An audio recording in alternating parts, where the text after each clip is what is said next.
Hello friends, നമ്മൾ പെണ്ണുങ്ങൾ ഉണ്ടാക്കിയ ഒരു അരിയുണ്ടൻ്റെ സാധനമാണ് നിങ്ങൾക്ക് പറഞ്ഞുതരാം. ഒരു 1/2 കിലോൻ്റെ മേലെ അരി എടുക്കുക, അത് നല്ലോണം വറുത്തെടുക്കുക. ആ വറുത്തെടുക്കുന്നതിന് മുന്നേ ആയിട്ട് നമ്മൾ അമൃതപ്പൊടിയും അവിലും ഇതേപോലെ വറുത്തെടുത്തിട്ട് അത് അമൃതപ്പൊടിയായിട്ട് മിക്സാക്കി അവിടെ വെച്ചിട്ടുണ്ട്. പിന്നെ ഈ ഇത്രയും സാധനങ്ങൾക്ക് ആവശ്യമായ മധുരത്തിനുള്ള വെല്ലം, അതൊരു 10 പീസ് വെല്ലമാണെങ്കിൽ അതിന് അത്യാവശ്യം മധുരം ഉണ്ടാവും. പിന്നെ ജീരകം, നല്ല ജീരകം ഇതുപോലെ അത്യാവശ്യം കുറച്ചെടുത്തിട്ട് അതും പൊടിച്ച് സെറ്റാക്കി വെക്കുക.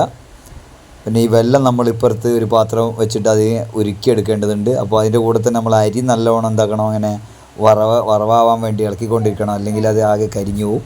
അത് വെള്ളം ഇപ്പുറത്ത് വെല്ലം ഉരുകുന്നുണ്ട്. ആ വെള്ളം ഉരുകിയതിന് ശേഷം ആണ് ബാക്കി പണി തുടങ്ങുന്നത്. അപ്പോൾ ഈ അമൃതപ്പൊടിയും വറുത്ത അവിലും പൊടിച്ചത് മിക്സാക്കിയിട്ട് അവിടെ വെച്ചിട്ടുണ്ട്. പിന്നെ അവിൽ നമ്മൾ അരി വറവായി കഴിഞ്ഞാൽ നല്ലോണം ഇതുപോലെ മിക്സിയിലിട്ടിട്ട് നല്ലോണം പൊടിച്ചെടുക്കുക. ആ പൊടിച്ചെടുത്തതിന് ശേഷമാണ് ബാക്കി നമ്മൾ ഇതൊക്കെ ആയിട്ട് നമ്മൾ അമൃതപ്പൊടിയും തേങ്ങയും ഈ പറഞ്ഞ ബാക്കിയുള്ള അരിയൊക്കെ കൂടി പൊടിച്ച് മിക്സാക്കി എടുക്കുന്നത്. ആ വറവ് അരിയിൽ കരിഞ്ഞ അരിയൊക്കെ ഉണ്ട് എടുത്താളണം കേട്ടോ, അല്ലെ ചോയ വ്യത്യാസം ഉണ്ടാവും, ടേസ്റ്റ് വ്യത്യാസം ഉണ്ടാവും. അപ്പോൾ അമൃതപ്പൊടിയും അവിലും ഇതൊക്കെ ആയിട്ടൊന്ന് ആ പൊടികളൊക്കെ നമ്മൾ മിക്സാക്കി എടുത്താൽ ആദ്യം അരിപ്പൊടി, അമൃതപ്പൊടി, അവിൽ വറുത്തതിൻ്റെ പൊടി എല്ലാം അത്യാവശ്യം കുറച്ച് നിങ്ങൾക്ക് ആവശ്യത്തിനുള്ള വീട്ടിലേക്ക് എത്ര ആളുണ്ടോ അതിനാവശ്യമുള്ള എടുത്താൽ മതി.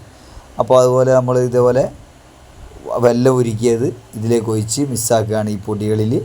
അങ്ങനെ നമ്മൾ ഇതിൽ നിലക്കടലയും പിന്നെ അതിൻ്റെ ഉള്ള നിലക്കടലയും അണ്ടിപ്പരിപ്പൊക്കെ ചേർത്തിട്ട് കുറച്ച് ടേസ്റ്റ് കൂടും. അങ്ങനെ മുഴുവൻ നമ്മൾ ഈ വെല്ലം ഉരുക്കിയത് ഒഴിച്ച് ഇത് സെറ്റാക്കി എടുക്കുകയാണ്, നല്ലോണം മിക്സാക്കി എടുക്കുകയാണ് കേട്ടോ.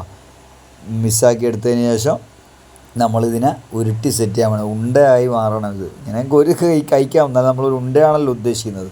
അപ്പോൾ ഉണ്ടാക്കി പെണ്ണുങ്ങൾക്ക് പറയാനൊരു മടിയായതുകൊണ്ടാണ് ഞാൻ പറയുന്നത്. കേസ് എന്തെങ്കിലും തെറ്റിയിട്ടുണ്ടെങ്കിൽ നിങ്ങൾ ക്ഷമിക്കണം, എനിക്ക് ഈ ഫുഡിൻ്റെ ഒന്നും അറിയില്ല. ഇപ്പോൾ എൻ്റെ മോള് കഴിച്ചിട്ട് നല്ല രുചിയുണ്ടെന്നാണ് പറയുന്നത്, അവൾ പറഞ്ഞ് നല്ല രുചിയുണ്ടെന്നാണ്.